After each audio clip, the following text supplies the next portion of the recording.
Hello, welcome back to SportsZone. I'm your host, Ben Florence. We've got an exciting show for you.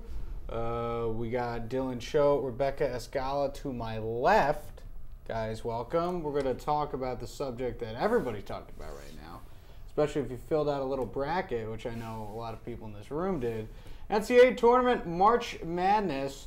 First weekend concluded. We're taping on a Tuesday. On Thursday, you've got the first half of the Sweet 16, the second half on Friday. Guys, we saw a lot of wild action, as we always do. Dylan, we'll start with you. What do you think was kind of the biggest takeaway from this past weekend's slate of games?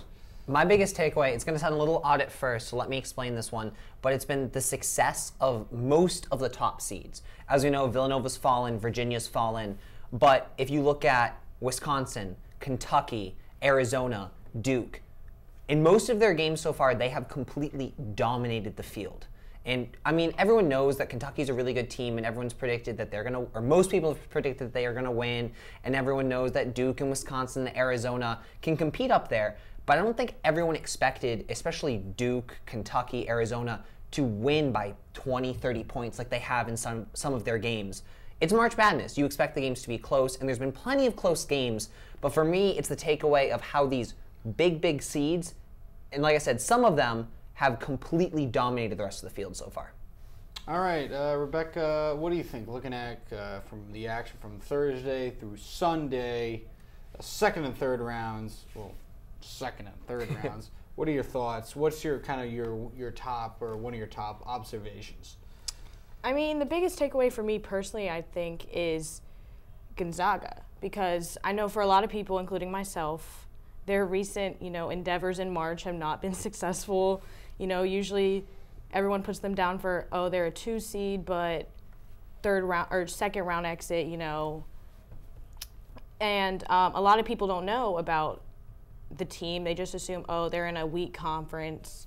They don't play any good competition. But I think this year, this is one of the best teams they've had, I believe. And I think their Sweet 16 matchup, they'll pass by very easily. And I think they could make a trip to the Final Four. And I think these past, few rounds, we've seen, oh, Gonzaga is legit. Yeah, the Zags will play in their first Friday night game on CBS. They're playing UCLA, who everyone thought, or at least for the most part, didn't deserve to get into the NCAA tournament. They had the controversial goaltending call against Southern Methodist on Thursday. And then after that, you had they took on the surprising UAB team, beat them pretty handily there. So you have your favorites. You have Kentucky still chasing down first ever 40-0 season. Duke looks strong. Wisconsin, those are your 3 remaining 1 seeds. Arizona's looking very good. You mentioned Gonzaga. Rebecca, what are you looking for the most out of all the games this weekend, Sweet 16 and the Elite 8? I think the most exciting game for me is going to be Wichita State versus Notre Dame. And I think it's a battle between 2 very strong backcourts. They both play, if I'm not mistaken, a 4-guard lineup. Mm-hmm. And obviously, Jerry and Grant, Pat Connaughton, 2 great players, expecting a really big game from them. And of course, for Wichita State, you have Van Fleet, and you have Baker, and I think those matchups right there, it's going to be a phenomenal game. Yeah, it's interesting. You brought up Notre Dame's the first time in 15 years them getting to the second weekend. Wichita State, of course, we all remember last year they're undefeated. They lost to Kentucky in the third round, didn't get to the Sweet 16, but of course the year before they got all the way to the Final Four. So that's Thursday night, I believe at 7:30 on CBS. Dylan, as you mentioned, you got that game. A lot of other exciting contests. What are you looking forward to see the most this weekend, just kind of in general? Yeah, that was actually going to be my pick for the game to watch as well, just because of the matchup right there. Wichita State just beat Kansas. But for another game that I'm focusing on is going to be Wisconsin versus North Carolina. Number 1 versus number 4. Everyone knows that the storied success from both of these franchises. In talking to my brother before filling out the bracket, he put Wisconsin and North Carolina as 2 of the best teams who have the chance of beating Kentucky. So it's really a chance to see Kaminsky and Page and all of the great players on both these teams go head-to-head with the chances of either one of these teams definitely could compete with Kentucky. They're up there, and this is going to be a really interesting matchup, 1 versus 4, that I have Wisconsin going on. I have Wisconsin winning the championship in my bracket, but we will see what happens with this because this is definitely going to be an exciting, most likely high-scoring game as well. All right, so we'll put you guys on the spot. Now you've had 1 week. Your Final Four right now, who do you think is going to get through this past weekend quickly, Dylan? I'm going to stay with my original Final Four that I have in my bracket. I have Kentucky, Wisconsin, Louisville, and Duke. And so far, all of those teams are still in the Final Four. That's the one I have in my bracket, so I'm sticking with that. Louisville in the Final Four. Louisville in the Final Four. What do you got? So 2 of my Final Four are already out. So for now, I'm going to go with Kentucky, Arizona, Duke, unfortunately, and Louisville. All right, I'm going to change because I don't like this Louisville team at all. I'm going to go with Oklahoma, but I agree with the rest 3. We got some more sports on the way, all kinds of exciting action, so stay with us.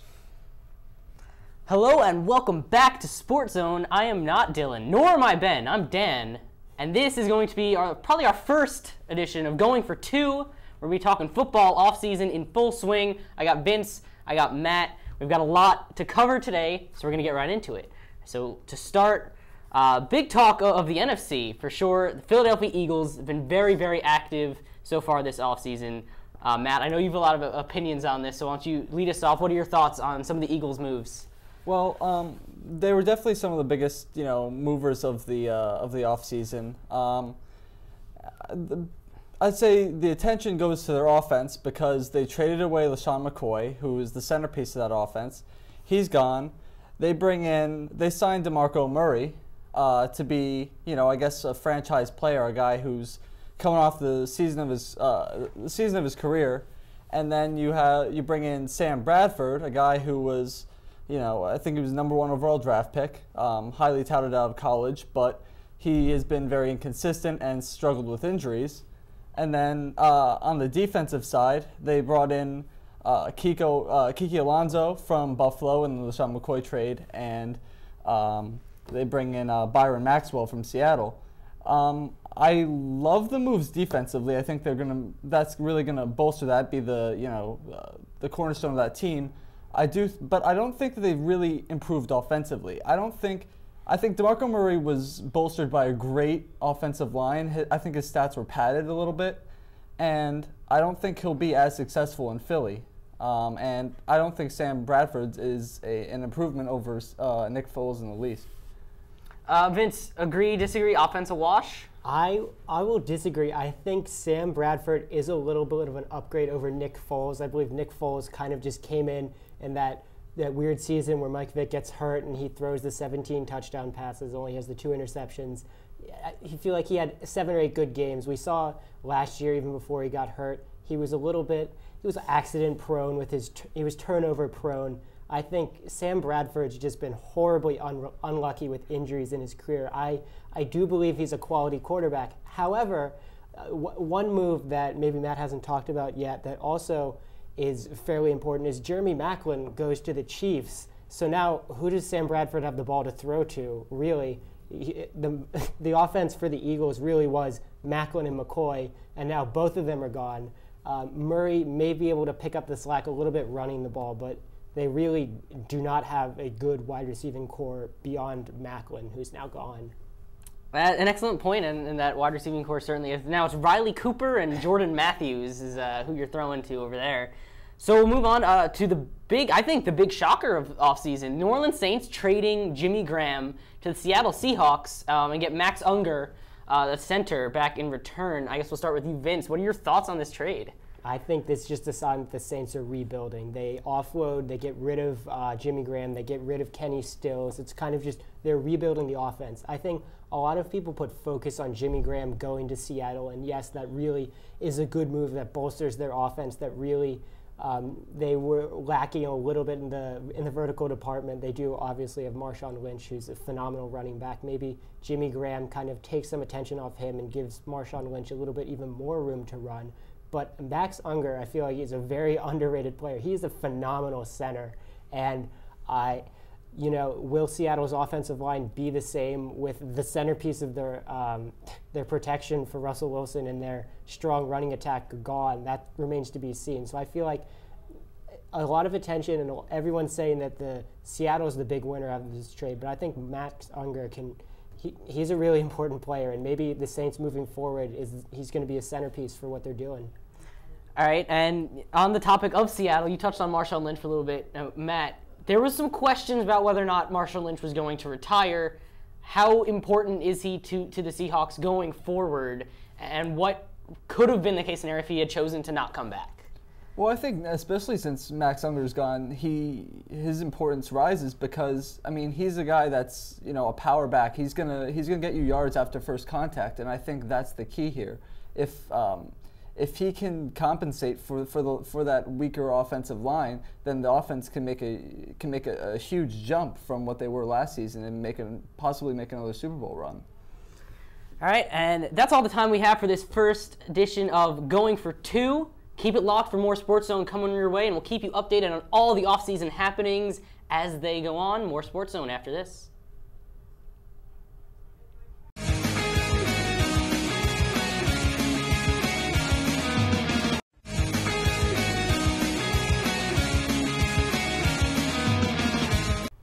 All right, and we welcome you back to the show. We're doing a little AU hoop talk, a little AU women's hoop talk.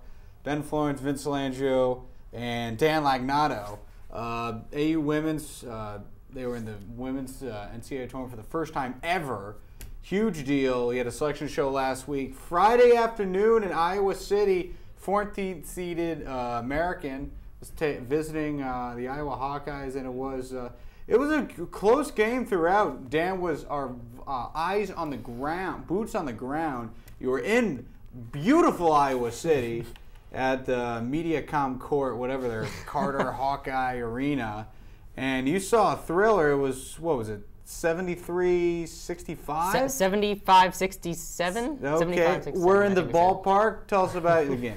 Honestly, I thought it was a great game, and I have to say I was impressed with American. As you said, their first ever tournament appearance. Really, for the most part, not fazed by the stage.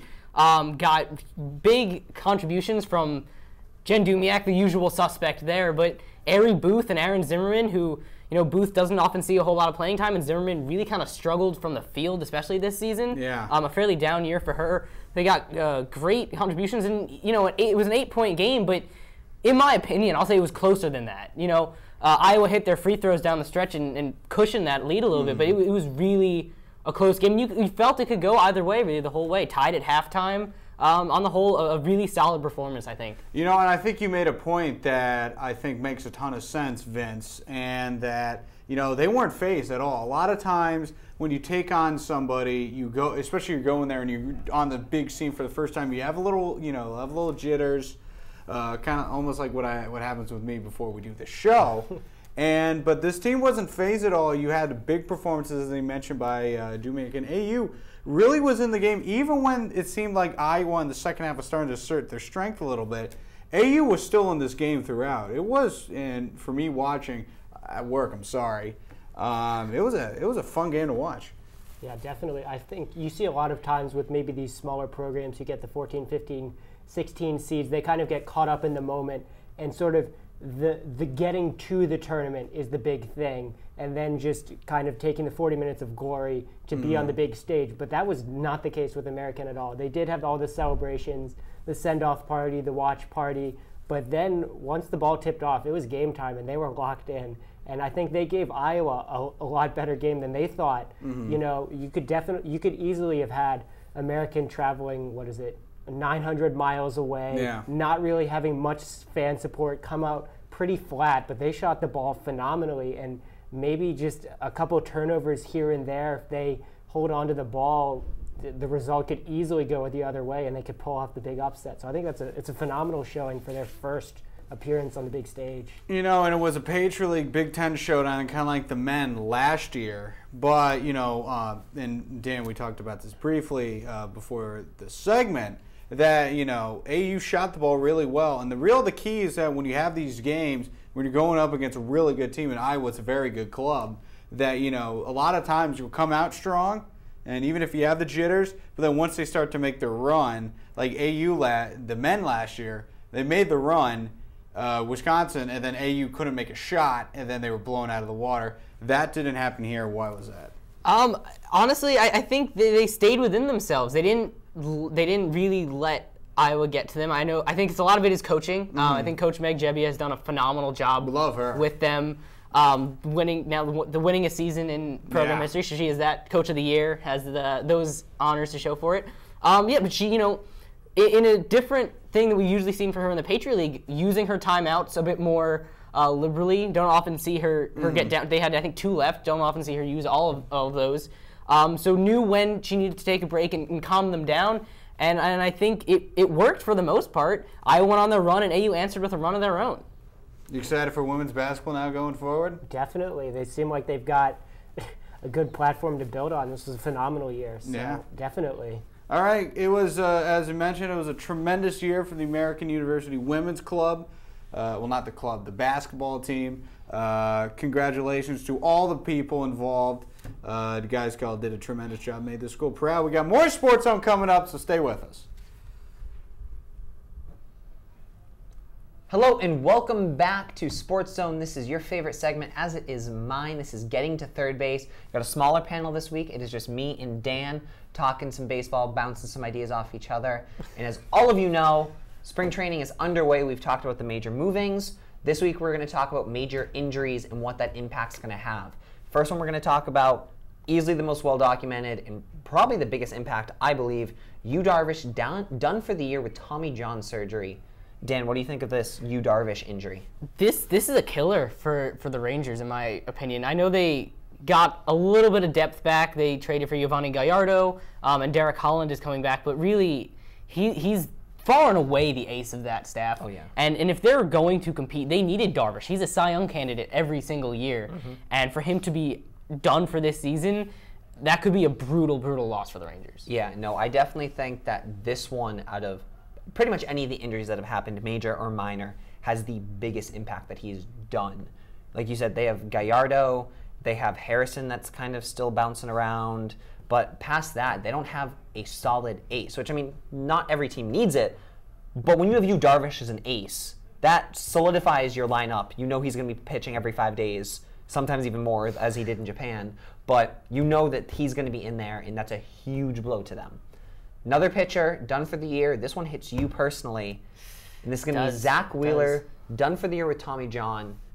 Do you think this has as big of an impact as it does the Darvish injury? No, and it hurts, but not nearly as badly. And it's something I think we touched about at the end of last year when we were talking about Matt Harvey and the same kind of thing. It's the Mets have depth. They do. And that's the one thing that they have going for them, is starting pitching depth.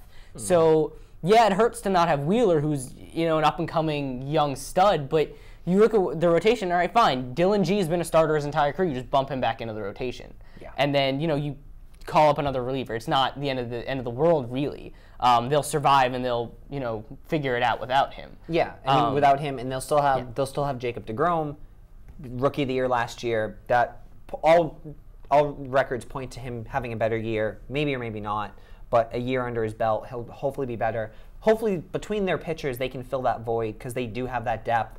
And losing a pitcher at any point is a big blow to your team. But for the team like the Mets, who have that depth and can easily pull someone up to fill in the spot, it's not as big of an issue for them. Another injury we're going to talk about is Hunter Pence, the constant fireball and Greek god of weird signs. Out, I think it's, the last time I knew, it was 6 to 8 weeks with a broken forearm/wrist, depending on which site you look at. But as we all know, the Giants lost a lot of offense this year. Is this Hunter Pence injury a serious deal for the Giants? I think it is if you look at the losses combined. Now they lost, of course, Pablo Sandoval to the Red Sox in the offseason. And now without Pence, in a weird way, he's a catalyst for that team. In the fact that, he doesn't look good doing things, but he gets things done. I don't know how he does it, but he always gets things done. And, I think his absence is going to hurt. Corner outfield is a big spot. He hits in the middle of that lineup. And without him and Panda, there's a big gap there. Yeah, no, he's definitely a big bat that'll be out of that lineup for a while, but him coming back will definitely have the boost, not the same boost as the Tommy John injuries that we just mentioned. But that is all the time we have to talk about injuries today. Season starts soon, so we will be talking about that over the next couple of weeks. Stay tuned for more Sports Zone. Welcome back to Sports Zone. I'm Ben Florence. Time for our final segment. Thumbs up, thumbs down. Also, I think it's pretty safe to say our favorite segment. Easily. But, you never know. I can't speak for the people in the back. We got, we got Vince Salandra with us, Dylan Show back with us as well. Of course, we're going to close out the show with our thumbs up and thumbs down. Dylan, as per the norm, take it away. All right. Gonna start up with thumbs down. Gonna go into the football world right now. It's been a while since we've taped a show and done some thumbs up, thumbs down, so I don't know when my last ones were, but I'm going to do thumbs down so far to the New England Patriots offseason. I knew it was going to be a rough one. I knew we weren't going to be able to keep all of our free agents, everything like that, but I wasn't thinking that we would lose Revis, Browner, and Wilfork all within such quick succession. Losing Wilfork, personally, for me, is probably the biggest loss there. Revis shut down corner, everything like that, but Wilfork was such a force up the middle for so many championships for us. Wilcock? No, I mean Wilfork. or as Mayor Menino used to say, rest in peace. Wilfork, Yeah. because he just couldn't say anything. But yeah, losing that big guy up the middle right there is definitely a blow to the defense, so thumbs down to that. Thumbs up to Vince, though. Congratulations and good luck in Texas. Hopefully we don't have to play you too much and you don't sack Brady too many times. But there's my first thumbs down. Thumbs down's also going to go to a UFC fight this past weekend. It was in Brazil. I think it was like Fight Night 62. Don't know if you saw the replay. It's been a very controversial decision in a Silva, don't remember the guy's first name, versus Drew Dober fight. Silva had him in a guillotine choke. Looked like it was sunk in, but he had a really awkward grip on it. And so we're looking, and all of a sudden the ref comes over and he separates them and calls the fight. But then he puts them back together to fight and then asks Silva whether Dober was unconscious. And Silva goes, yeah, Dober was unconscious. I choked him out. And so the ref says, okay, that's it, and ends the fight.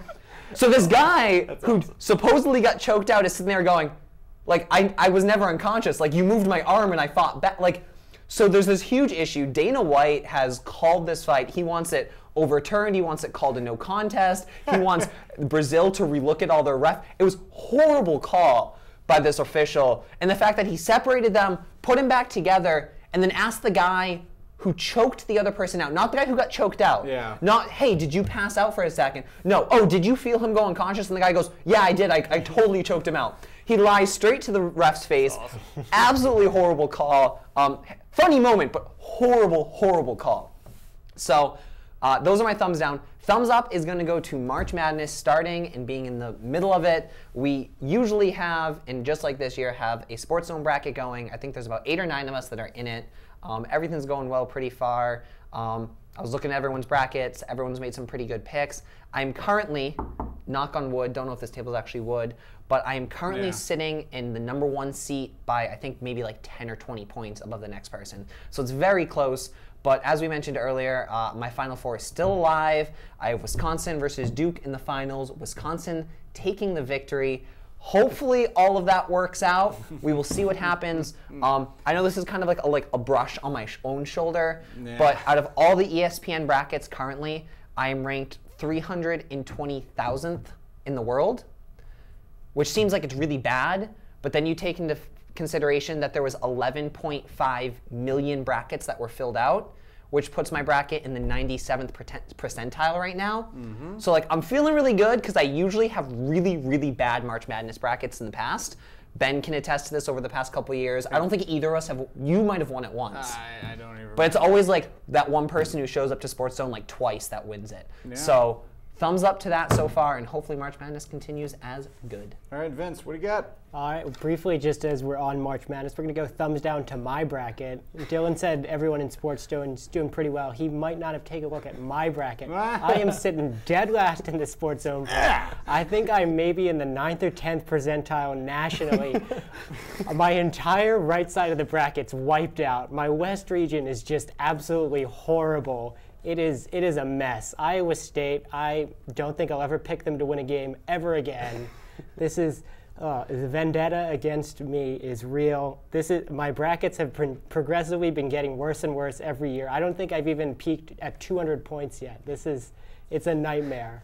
I guess in other news, we'll go thumbs up in the world of soccer to Swedish striker Zlatan Ibrahimovic. He's been in the news quite a lot recently.